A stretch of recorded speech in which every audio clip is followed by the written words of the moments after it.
Alors, bon matin. Alors, le passage biblique de ce matin est tiré de Actes au chapitre 11, les versets 18 à 26, dans la nouvelle édition de Genève. Donc, Actes 11 au verset 18. Après avoir entendu cela, ils se calmèrent et ils glorifièrent Dieu en disant : « Dieu a donc accordé la repentance aussi aux païens, afin qu'ils aient la vie. » Ceux qui avaient été dispersés par la persécution survenue à propos d'Étienne allèrent jusqu'en Phénicie, dans l'île de Chypre, et à Antioche, annonçant la parole seulement aux Juifs. Il y eut cependant parmi eux quelques hommes de Chypre et de Cyrène qui, étant venus à Antioche, s'adressèrent aussi aux Grecs et leur annoncèrent la bonne nouvelle du Seigneur Jésus. La main du Seigneur était avec eux, et un grand nombre de personnes crurent et se convertirent au Seigneur. Le bruit en parvint aux oreilles des membres de l'Église de Jérusalem, et ils envoyèrent Barnabas jusqu'à Antioche.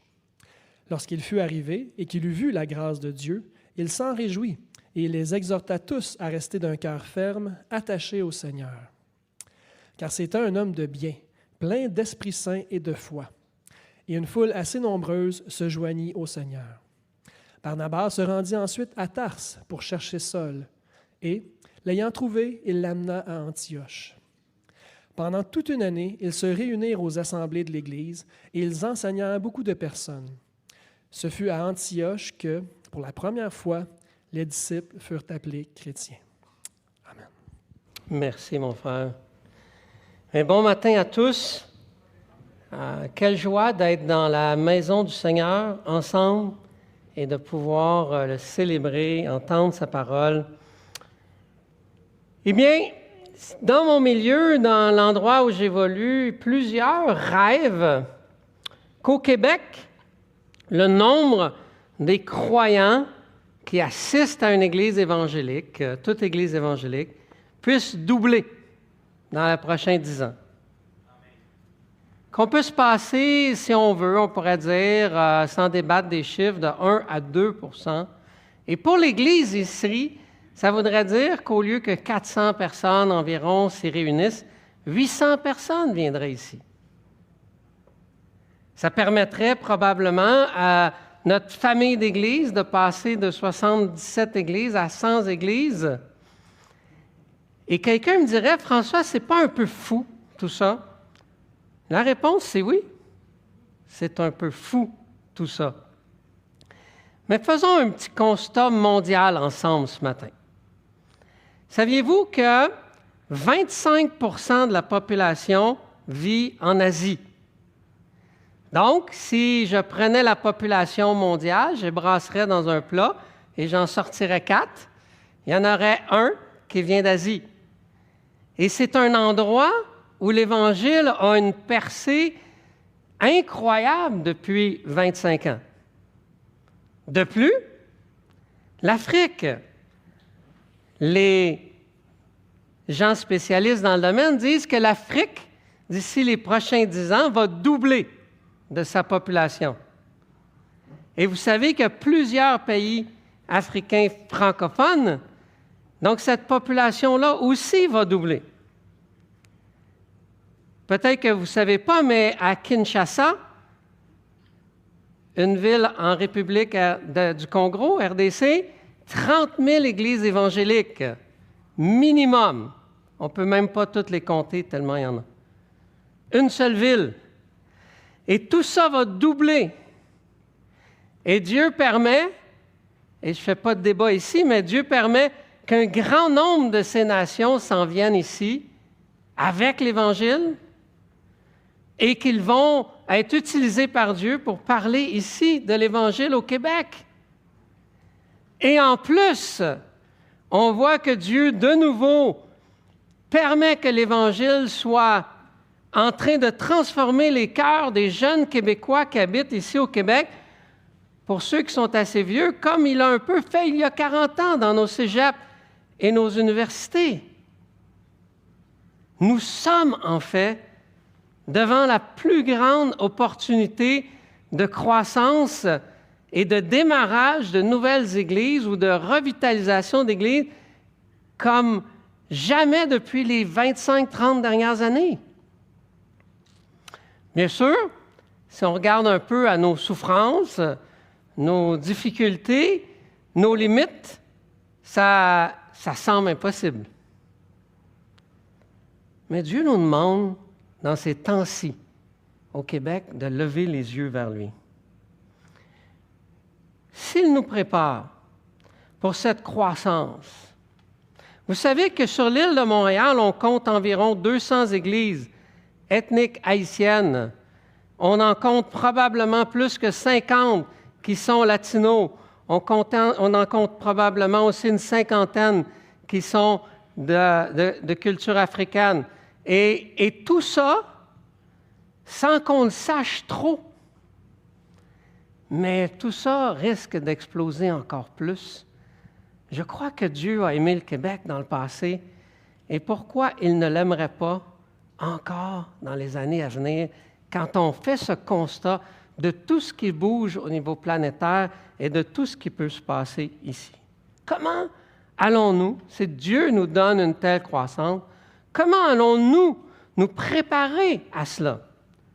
Et j'aimerais qu'on regarde au premier siècle, puisque eux ont vécu une telle croissance rapide. Laissez-moi d'abord, juste avant qu'on aille dans les livres des Actes, penser juste au monde de l'aviation, parce que ça va nous servir. Vous savez que les avions vont à peu près partout, hein?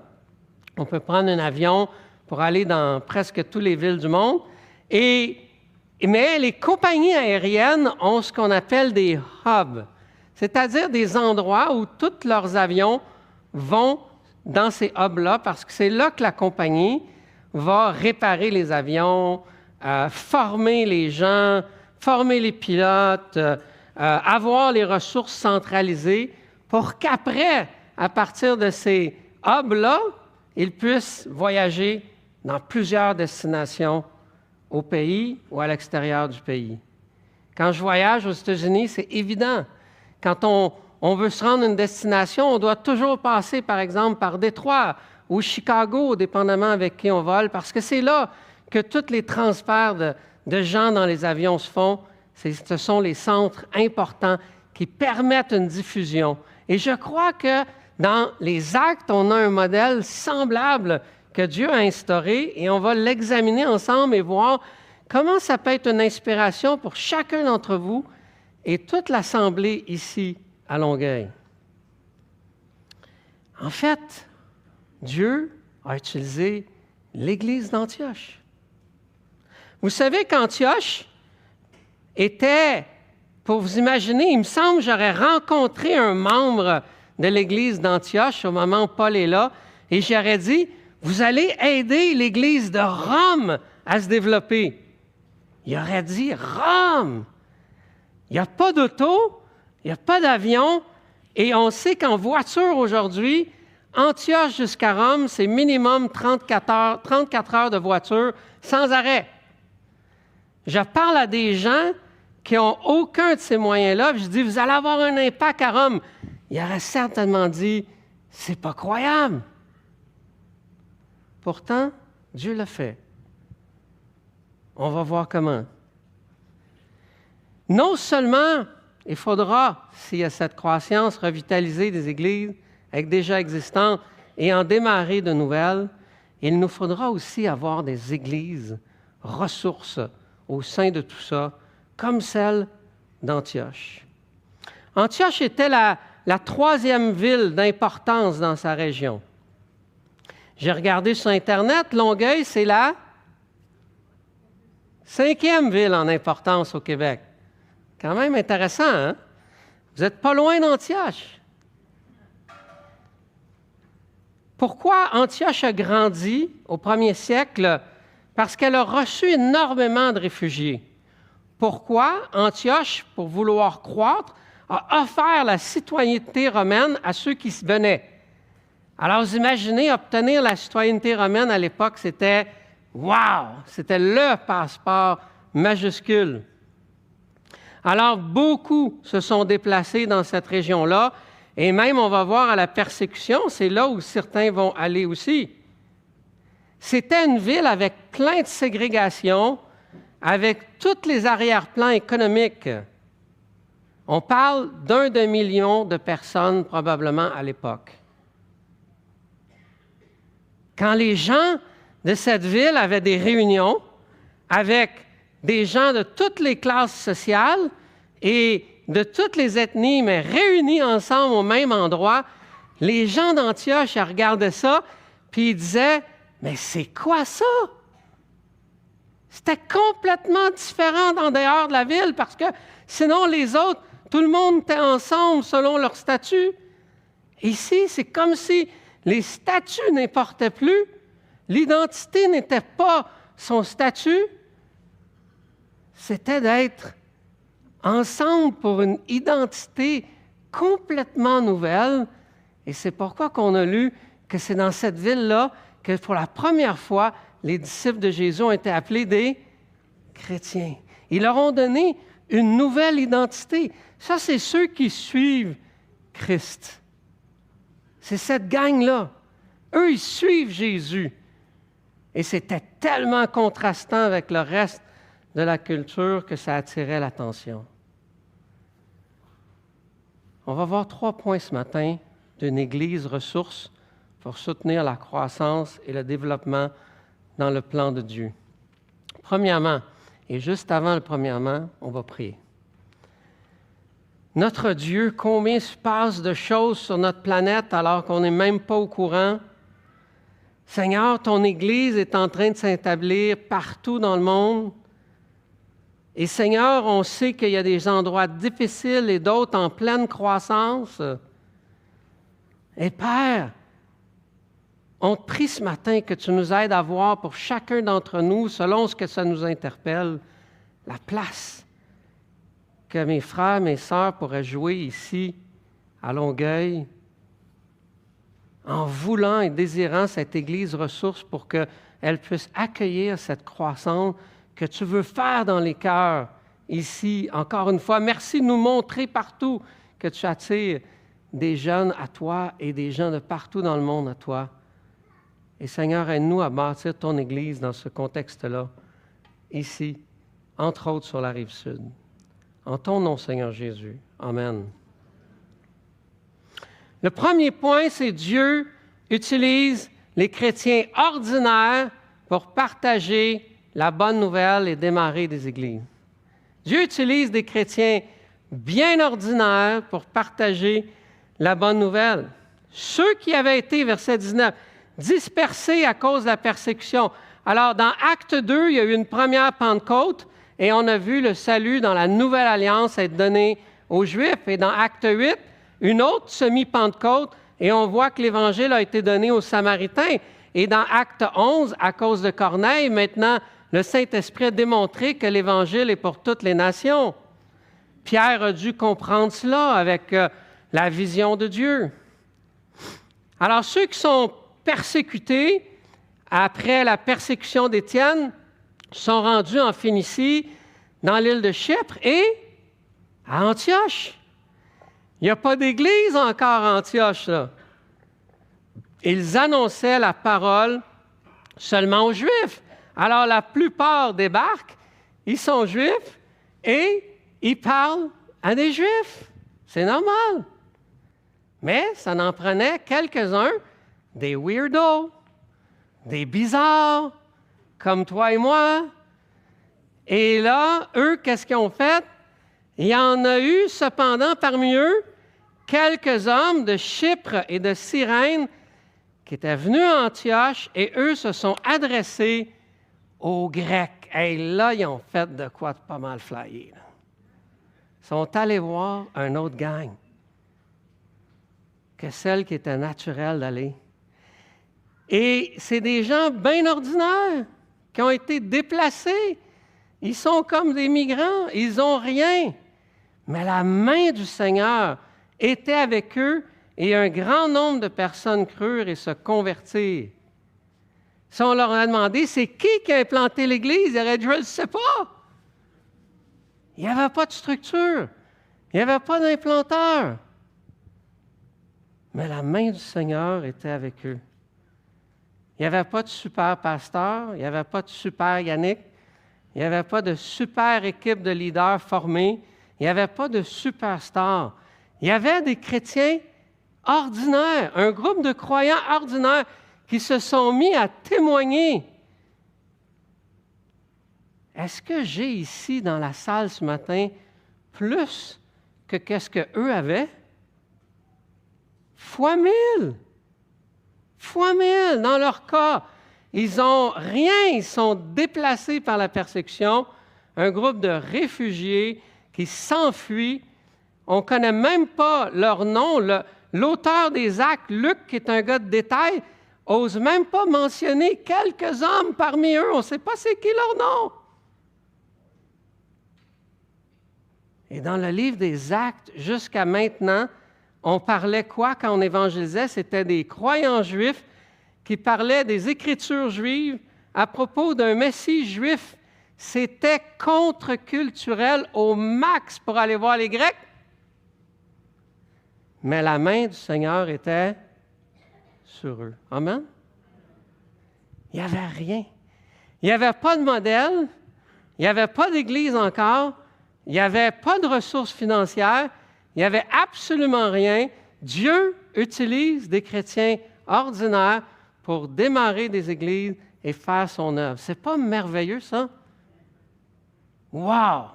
Gloire à Dieu! Toute la gloire va à lui. Ils sont allés vers un nouveau champ missionnaire qui n'était pas atteint, les Grecs. Si on pense à la rive sud ici, où aller? Où est-ce que Dieu va vous conduire? Allez dans toutes les places. Assurez-vous que tout est couvert. Les sportifs, les intellectuels, les jeunes, les vieux, les riches, les pauvres, les amateurs de hockey. Hein? Invitez-en 15-20 dans votre salon. Ils vont venir. C'est là que c'est l'heure. C'est la fièvre qu'on dit. Allez là où ce que Dieu veut. Il y a une ville. Et il y a des fois, les nations qui sont ici réunies ce matin, invitez-vous. Invitez les Grecs, entre guillemets, parmi vous. Mangez avec ceux que vous n'auriez jamais osé penser, imaginer. Invitez-vous. Vous n'avez aucune idée de ce que Dieu peut faire juste par le fait que vous invitez, et vous invitez la famille au complet de ceux que vous invitez, et Dieu va faire des choses extraordinaires avec des chrétiens ordinaires. Amen, hein? Amen! Sortons de notre zone de confort, comme ces quelques hommes qui ont fait dans le texte. La poignée de croyants ordinaires, remplis du Saint-Esprit, avec aucun modèle, aucun recul, à froid, annoncent Jésus comme Seigneur, sans Église, sans rien, à leurs amis, à leurs voisins, dans une ville étrangère, avec des gens de partout. Et Dieu a fait naître une Église qui va devenir une Église ressource dans cette ville-là, à Antioche. C'est vraiment gloire à Dieu. Et c'est dangereux des fois de croire qu'on a une force. Nous, on a des ressources aujourd'hui. On a une Église, on a des modèles, on a tout. Et des fois, on s'appuie trop sur ces choses-là. Et souvent, la Bible nous dit à tellement de reprises que Dieu nous utilise quand on est faible. Quand on tombe à genoux, on dit « Seigneur, on ne sait pas quoi faire. Hey, moi, je suis timide, Seigneur, je ne peux pas rien faire. » Mais Dieu avait un plan. Le bruit en parvint aux oreilles des membres de Jérusalem. C'est tellement beau ce qui se passe là que tous les apôtres qui sont encore à Jérusalem, ils envoient Barnabas à Antioche. Lorsqu'il fut arrivé, il a vu la grâce de Dieu, il s'en est réjoui, il a commencé à les enseigner. Il leur a demandé, c'est qui l'implanteur? Ils ont dit, on ne sait pas. Alors une foule assez nombreuse se joignit au Seigneur. Alors un leader arrive et Dieu suscite encore plus de croissance à cette Église. Et là, Barnabas s'est dit, attends une minute, là, je n'y arriverai pas tout seul ici. Là. Alors là, il est allé chercher un gars en France qui s'appelle Clément. Non. Il est allé chercher un gars dans une autre place qui s'appelait Paul. Paul, viens-t'en ici, j'ai besoin de toi. Paul connaissait les Romains, Paul connaissait les Grecs. Barnabas est allé chercher une ressource précieuse pour travailler avec lui en équipe. Et l'Église s'est mise à grandir en santé, avec force, avec plein d'Esprit Saint et de foi, avec l'enseignement de la parole de Dieu qui était donné. Nous, là, comme ces gens-là qu'on ne connaît pas leur nom, là, ces dudes, ces weirdos là, qui ont été parlés aux Grecs, là, on ne sait pas comment ils s'appellent. Vous savez quoi? Nous, on est comme... Quand, mettons, le premier ministre va rentrer dans la pièce, là, il y a quelqu'un d'un micro qui dit « Maintenant, le premier ministre. » Là, tout le monde applaudit et tout le spotlight va être sur le premier ministre. Il n'y a plus personne en se couchant le soir qui se souvient du dude qui a dit dans le micro « Voici le premier ministre. » Nous, on est comme ça. Ce n'est pas à propos de nos noms, de ce qu'on a, mais c'est à propos de la personne qu'on présente. On dit Jésus, puis là, on veut que les gens soient tous focusés sur Jésus après. Pas vrai. Alors, c'est notre rôle à nous, de simplement annoncer. Et Dieu fera croître. Et les disciples furent appelés chrétiens, comme je disais. Dieu utilise des chrétiens ordinaires pour partager la bonne nouvelle. Et je crois que vous avez plus ici que les gars d'Antioche avaient à l'époque. Dieu peut faire de grandes choses. Deuxièmement, qu'est-ce qu'on voit dans le texte aussi? Pour parler d'Antioche, je dois aller ailleurs que Acte 11. On en parle 3 fois dans les Actes, au chapitre 13, au chapitre 14. On va sauter au chapitre 14 pour ceux qui ont une Bible, et on va lire quelques versets aussi. Mais imaginez, on va comprendre ça à la fin. Je fais les choses un peu à l'envers ici. 2 gars vont être envoyés, Paul et Barnabas. On va finir avec ça tantôt. Mais là, ils sont allés 1 an en voyage missionnaire. Imaginez que l'Église de Longueuil a envoyé Clément et Yannick pendant 1 an pour l'avancement de l'Évangile, et il n'y a pas d'Internet, il n'y a pas de téléphone, il n'y a pas de texto. Et là, ils reviennent après 1 an. Est-ce que vous voulez savoir ce qui s'est passé? C'est ça qu'Antioche a vécu. Dieu utilise une Église qui reproduit son cycle de vie partout. Ce que Dieu a fait à Antioche, Paul et Barnabas se disent, on va aller le répliquer ailleurs. On va partager, on va multiplier ce cycle de vie-là. Quel était ce cycle de vie? On lit à la fin du chapitre 14, ceci. Quand ils eurent évangélisé cette ville, là où ils étaient, et fait un certain nombre de disciples, ils retournèrent à Lystre, à Icône et à Antioche, là où ils avaient fait la même chose. Ils avaient évangélisé et fait un certain nombre de disciples. Verset 22, fortifiant l'esprit des disciples, les exhortant à persévérer dans la foi. Verset 23, ils firent nommer des anciens dans chaque église. Et après avoir prié et jeûné, ils les recommandèrent au Seigneur en qui ils avaient cru. Donc, ils ont évangélisé, ils ont fait des disciples, ils ont nommé des anciens, et au verset 26, de là, après avoir fait toutes les villes nommées, ils s'embarquèrent pour Antioche, et d'où il avait été recommandé à la grâce de Dieu pour l'œuvre qu'il venait d'accomplir. Après leur arrivée à Antioche, ils convoquèrent l'Église, comme ce matin, et ils racontèrent tout ce que Dieu avait fait avec eux et comment il avait ouvert aux nations la porte de la foi. Et ils demeurèrent longtemps avec les disciples. 2 hommes qui partent et ils reproduisent le cycle d'Antioche. Ils ont partagé la bonne nouvelle, ils ont fait des disciples et ils ont établi des anciens. Voilà comment 2 missionnaires débutaient des églises il y a 2000 ans, et je crois que Dieu nous appelle à refaire la même chose en 2026. C'est l'ADN, c'est la même base. Luc prend le temps de nous détailler le rapport missionnaire.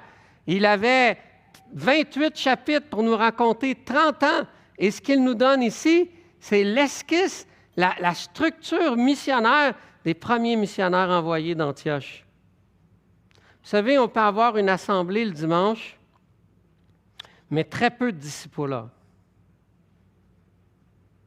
On peut accumuler de l'information biblique, mais ce n'est peut-être pas du discipulat. Pour que ce soit un discipulat complet, on voit que non seulement ils étaient en train d'évangéliser, ils étaient en train de faire des disciples avec d'autres personnes, ils étaient actifs, c'était leur vie. Et ils venaient s'être enseignés aux pieds des apôtres. C'était comme le repos. Le dimanche, c'était comme le repos en vue d'aller vivre la mission pendant toute la semaine. On dit que la mission existe car l'adoration existe. Connaître Jésus, c'est automatiquement, quand on saisit cette bonne nouvelle, on est amené à l'adorer en le présentant à ceux que Dieu met sur notre route. Lorsque Dieu guérit un démoniaque dans Luc chapitre 8, il voulait suivre Jésus, lui. Il voulait être au pied de Jésus. Il venait d'être incroyablement transformé. Et Jésus lui dit, reste dans ton village et dis à tout le monde ce que Dieu a fait pour toi. On apprend à suivre Jésus et à vivre et à marcher par l'Esprit Saint dans notre appel missionnaire de toute la semaine. Ce culte sert de repos, comme je disais, et de formation pour votre envoi en mission toute la semaine. D'ailleurs, en latin, le mot « messe » que les catholiques québécois connaissent, c'est le mot « mission ». C'était « aller dans votre mission maintenant que vous avez été nourris par le Christ ». Et ça commence souvent par un détail, les amis. Je vais parler de ma femme, là, Nathalie, qui est là dans ce coin-là. Là. Pendant la COVID, une nuit, elle ne dormait pas. Et là, elle se dit, « Hey, ils ne peuvent plus aller dans une résidence personnes âgées, là où elle travaille, à l'accueil. » Et puis, elle se dit, « Ils ne peuvent pas aller à la messe, tout est confiné. » Elle dit, « Je vais leur proposer des études bibliques en vidéo. » Avec crainte, elle va voir le patron de l'entreprise. Elle dit, « J'aimerais faire ça. » Il dit oui. C'est incroyable quand tu y penses. Et Nathalie, pendant des semaines et des semaines, va lire la parole de Dieu et enseigner et annoncer Jésus. Et ça allait dans toutes les télévisions que tout le monde écoutait parce qu'il n'y avait pas le droit de sortir nulle part d'autre. Et là, Nathalie a été connue. Et là, tous les résidentes commencent à venir vers elle après ça pour ouvrir leur vie, et elle a des occasions de prier, de pleurer, d'annoncer Jésus avec eux. Et maintenant, il y a un article dans le journal qui s'appelle « Les chroniques de Nathalie », à chaque mois, qui continue d'être fait, et des études bibliques dans cette résidence-là depuis. Gloire à Dieu, hein? Un petit détail, un déclic. Priez. Priez dans les semaines à venir. Que Dieu vous montre ce déclic. Où sont les Grecs?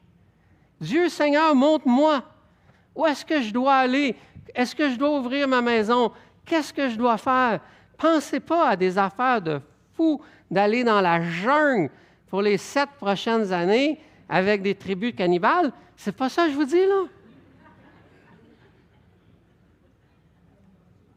Parlez à ces gens et la main du Seigneur, si elle est avec vous, va faire porter du fruit que vous n'auriez jamais imaginé. Vous savez, évangéliser, faire des disciples, nommer des anciens, ce n'est pas un programme dans l'Église primitive. C'est une culture. C'est une culture de vie. Ce n'est pas un programme. Il n'y avait pas besoin qu'un pasteur dise « Assis-toi ici, on va passer les 12 étapes suivantes. » Il n'y avait pas besoin de ça. Ce n'était pas un programme. C'était une culture. C'était une culture. Tim Keller disait ceci, « Si tu n'es jamais persécuté, c'est probablement que tu n'es pas en mission. Si tu es toujours persécuté, c'est probablement que tu manques de sagesse. » C'est intéressant, hein? C'est entre les deux. Si tu n'es jamais persécuté, tu n'es probablement pas en mission. Mais si tu es toujours persécuté, tu manques de sagesse. Que Dieu nous appelle à être dans cet équilibre-là, dans cette culture-là. Et Dieu s'en occupera. Je bénis Dieu pour notre Église sœur à Sherbrooke, qui, après avoir vécu différentes épreuves, était devenu plus petit, souffrant, c'était difficile. Et ils ont persévéré. Malgré tout, ils se sont remis à la mission par la foi, alors qu'ils avaient peu de ressources. Ils ont commencé à voir les fruits de l'Évangile. Et Dieu a placé dans le cœur d'un homme qui n'était pas loin, avec un collègue comme Paul et Barnabas, d'aller s'ajouter à ce noyau-là et de voir, en enseignant les disciples, de voir ce que Dieu allait faire. Et Dieu est en train de faire croître de nouveau cette Église à Sherbrooke. Et ils sont en train maintenant d'évangéliser, former des disciples et nommer des anciens. Et l'Église est en train de croître. C'est extraordinaire de voir ce que Dieu fait. Alors, c'est le même Dieu aujourd'hui, à Antioche, à Sherbrooke, à Longueuil. Ils ont identifié des gens, ils les ont accompagnés, ils les ont équipés, ils les ont nommés à devenir ses leaders dans la fin de ce cycle-là, le cycle de la vie.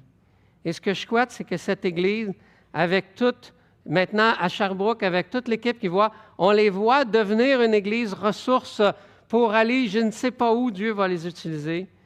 Et c'est ce que je souhaite aussi ici à cette Église, qu'on puisse le voir.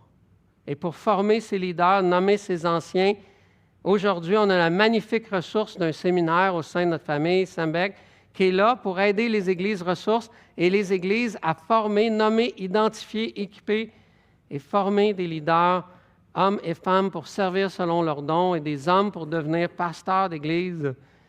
Et tu peux le faire à temps plein, à temps partiel, au rythme que tu veux, avec l'accompagnement d'un coach, d'un mentor, pour être dans le cycle. Dans quel cycle? Parce que Dieu utilise une Église qui reproduit son cycle de vie partout. Les croyants témoignent, Dieu sauve. Dieu leur envoie des enseignants, les chrétiens sont enseignés. Dieu appelle certains à quitter, à être envoyés. D'autres églises sont restaurées ou implantées. Que Dieu donne à l'Église de l'espoir de voir cette œuvre d'Antioche être reproduite ici, à Longueuil, dans les 10 prochaines années. Amen? Et la base, on l'a dit au point 1, des chrétiens ordinaires. 2, Dieu utilise le même cycle de vie. Troisième point ce matin. Je ne sais pas si je lis bien, mais ça me dit moins 195 minutes. Fait que si je lis bien, il me reste 195 minutes. Ah, ils l'ont changé. Hein? C'est parce que j'ai parlé qu'ils l'ont changé. Ça change encore plein de... Il me donne plein de chiffres, je vais voir ce que ça veut dire. Acte 13, verset 1. Acte 13, 21, on va voir la base, à l'origine de ce qu'on a vu au chapitre 14. Il y avait dans l'Église d'Antioche des prophètes et des docteurs. Barnabas, bien sûr, on l'a vu depuis chapitre 11. Siméon, appelé Niger, Lucius de Cyrène, Manahen, qui avait été élevé avec Hérode, et Saul. Pendant qu'ils servaient le Seigneur dans leur ministère, qu'ils jeûnaient, le Saint-Esprit dit « Mettez-moi à part Barnabas et Saul pour l'œuvre à laquelle je les ai appelés. » Alors, après avoir jeûné et prié, ils leur imposèrent les mains et les laissèrent partir. Voyez-vous, quelques années plus tard, il n'y a plus juste Paul et Barnabas, mais il y a toute une équipe maintenant, et avec des dons de prophètes et d'autres de docteurs. Et d'où sont venus tous ces gens-là? De l'Église, d'où ils étaient. Dieu va utiliser une Église qui envoie, et une façon qu'elle utilise une Église qui envoie, c'est qu'elle va redonner. Parce que Dieu aime qu'on donne avec générosité, parce qu'il nous redonne avec générosité, parce qu'il est fier de prendre part à sa propre œuvre qui est de bâtir son Église. Ces anciens de l'Église d'Antioche ne sont pas arrivés en parachute, où le toit se fend d'eux, et puis là, les gens tombent de même, du ciel. Là, le gars de bâtiment, il dit « Ah non! Il faut tout recommencer. » Non, ils ont identifié, ils ont recruté, ils ont fait ce qu'ils ont fait ailleurs. C'est intéressant. Notez, ce n'est pas juste ici la beauté qu'ils ont monté une équipe, c'est qu'ils ont monté une équipe avec la diversité de l'Église qui était à Antioche. C'est intéressant. Siméon, appelé Niger, Niger veut dire noir, donc il avait probablement une peau foncée. Et il y a Manahem qui a été avec Hérode, donc qui vient d'une classe noble, et Saul qui travaillait avec des origines romaines, et Barnabas avec ses origines juives, et toute cette équipe diversifiée est ensemble en train de reproduire le cycle de vie. Ils sont en prière, et ce qui est intéressant, c'est que Lucius vient de où? Lucius, il vient de où? Il vient de Cyrène. Ça vous dit quelque chose?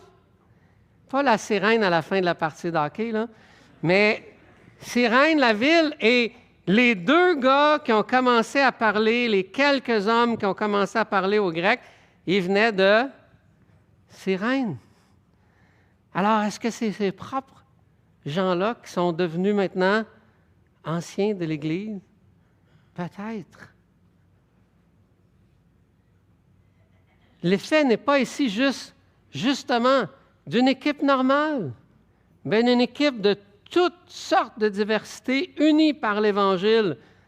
Et les futurs responsables dans l'Église ici ce matin et ceux qui sont dans la moisson sont déjà là. Il y en a déjà ici que Dieu a donné à l'Église de Longueuil, car il est fidèle à sa parole, et d'autres qui sont à venir dans la moisson quand vous allez passer de 400 à 800. Et tous ces gens-là vont être levés et afin qu'on puisse voir. Et là, si ici, ça voudrait dire envoyer Yannick et Clément, et il y en a une couple qui dirait enfin, il y en a une couple qui dirait oh non, mais ça serait extrêmement coûteux pour l'Église de faire ça. Et eux, ils ont juste quelques années d'existence, pas 60 ans comme ici. Wow! Pendant qu'ils jeûnaient et priaient. Moi, je pense qu'ils devaient être en train de prier puis jeûner. Ah, Seigneur, c'est quoi la prochaine étape? C'est ça qu'ils priaient puis jeûnaient. Peut-être que leur bâtiment était plein à craquer, peut-être que c'était d'autres choses, mais ils étaient en train de se dire, Seigneur, tu ne nous as pas tout donné ça pour nous. Et là, le Saint-Esprit les dirige et dit, vous allez envoyer ces deux gars-là, comme on a lu au deuxième point. Dieu a parlé, et ça sera toujours un sacrifice quand Dieu dit « envoie-moi ». Ça sera toujours un sacrifice. C'est fou quand même. Paul et Barnabas. Ça aurait pu être Paul et Lucius ou Barnabas et... Non. Et en même moment, un prophète parmi eux, Agabus, parle à l'Église d'Antioche à cette époque-là. On va au chapitre 11 et leur annonce, je reviens au chapitre 11, que par l'Esprit, il allait avoir une grande famine. Et là, il leur propose, il leur annonce cette famine à Jérusalem. C'est même pas, il aurait dit, ah, c'est à Jérusalem, c'est leur problème. Qu'ils se débrouillent. Non, non, non, non. Et là, même pas dans le budget, là, ils vont faire une offrande. Et ils vont faire une énorme offrande que des hommes dont Paul va aller porter le fruit de cette offrande-là à Jérusalem pour que l'Église de Christ là-bas puisse traverser ces temps difficiles. Et là, le trésorier de l'Église est content parce que c'est hors budget. Il dit, faites ce que vous voulez, c'est hors budget. Ce n'est pas une générosité qui leur est imposée, c'est non imposé, c'est motivé par l'annonce de cette prophétie et motivé par une compréhension riche de la bonne nouvelle de Jésus. Cette nouvelle qui nous dit qu'il s'était fait pauvre pour que nous soyons enrichis. Ils l'ont compris et ils ont donné. Alors, une Église ressource ne va pas juste envoyer des gens, elle va envoyer des ressources aussi, financières. Pourquoi? Pourquoi l'Église de l'Espoir donnerait ainsi de ses ressources pour être dans le confort? Loin de là. Mais pour voir Dieu à l'œuvre, Dieu agir, comme on le voit dans le Nouveau Testament, avec les dons que vous avez reçus, on est allé là. Lisez le livre de Réal Goulet, un de nos pionniers qui a écrit son livre derrière moi. C'est tellement édifiant, un homme ordinaire qui a cru à Dieu, mais il regrette de ne pas avoir assez cru à Dieu. C'est vraiment cool. Il fait l'examen dans son lit. Il était directeur au camp des bouleaux. Et là, il devait mettre dans les papiers d'enregistrement la valeur maximale du camp.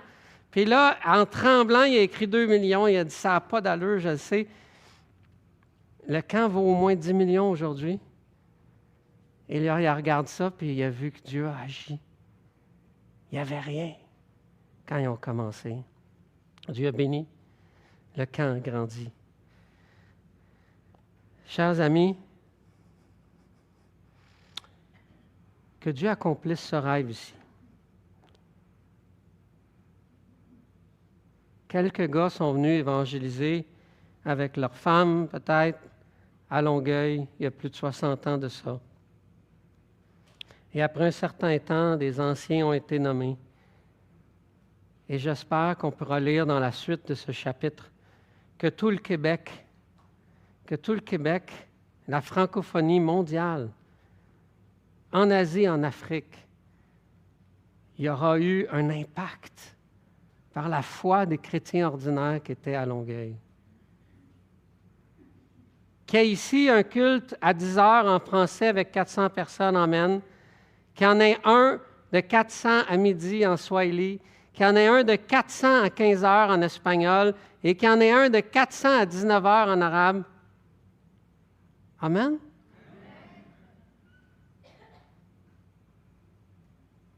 Chers amis, Longueuil, je suis désolé, n'est pas le centre du monde.